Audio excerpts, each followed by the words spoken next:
Hey guys, Matt Sardo here, Monkeys Fighting Robots, and we need to talk about Ghost Machine! This book coming out from Image Comics is awesome. I think it's like 70 pages long, and it's got a million creators and a million stories in it. You know, I think it's Geoff Johns' baby, also working with like Jason Fabok, Gary Frank, Bryan Hitch, Francis Manapul, Brad Metzler, Ivan Rice, Peter Tomasi. Like, there's tons of creators on this book, and it's very good. It's a little taste of the universe that they are building. Welcome to the first fully shared creator-owned universes. Fully shared creator-owned universes. So, I guess it's fully shared, but there's multiple universes, which is an interesting concept.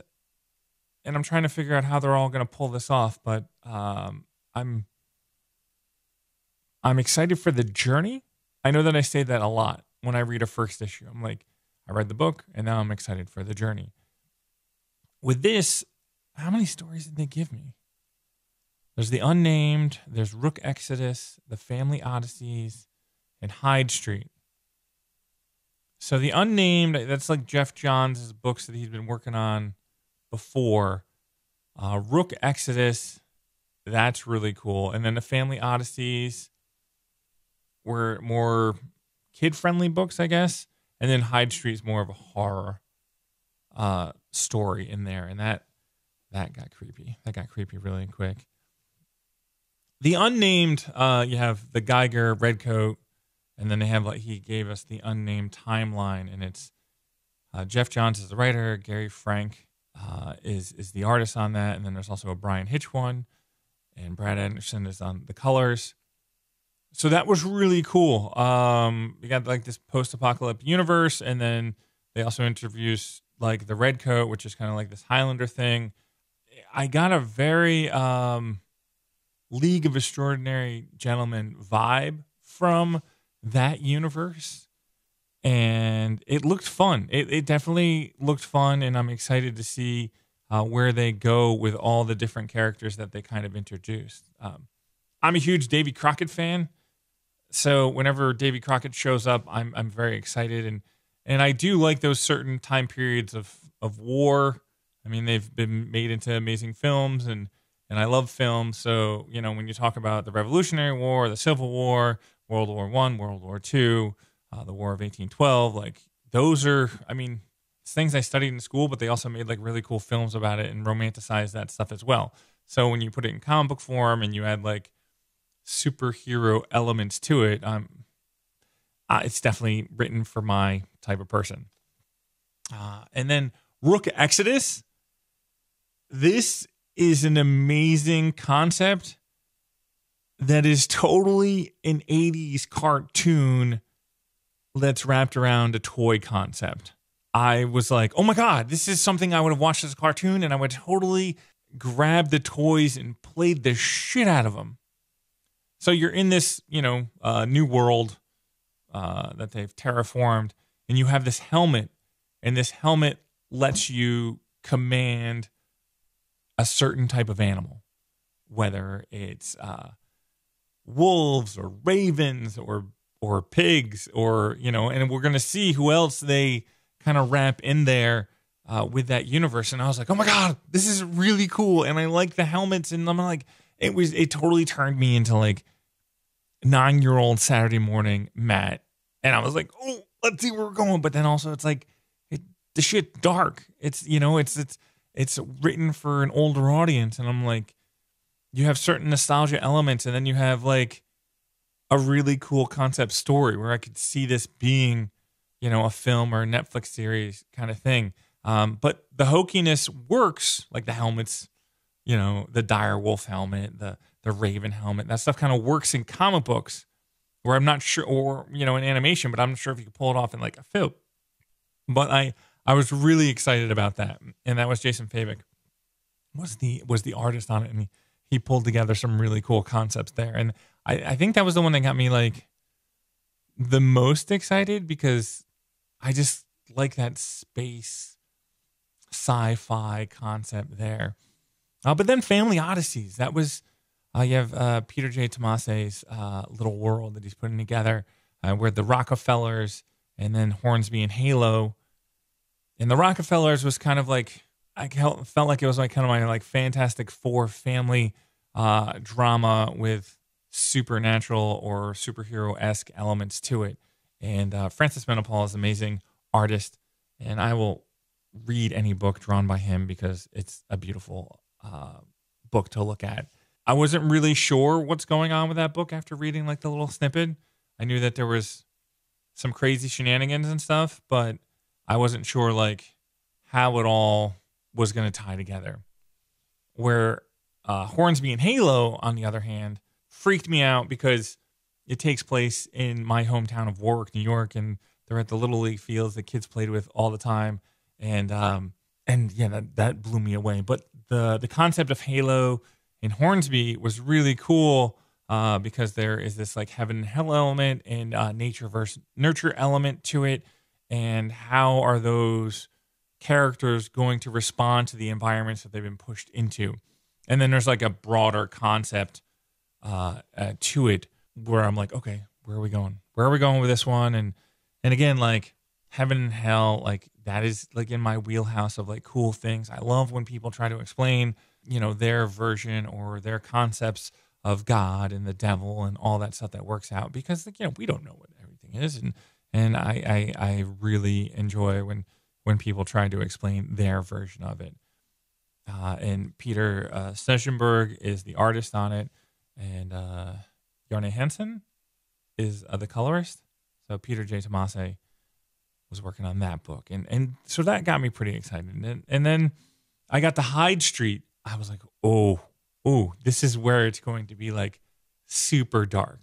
If I had to say, like, the Unnamed universe is kind of, you know, like your superhero books geared at like a nice range of an audience, maybe a little bit older than, you know, kid, you know, a teenager is definitely going to enjoy this. And then Rook Exodus is probably in that same realm.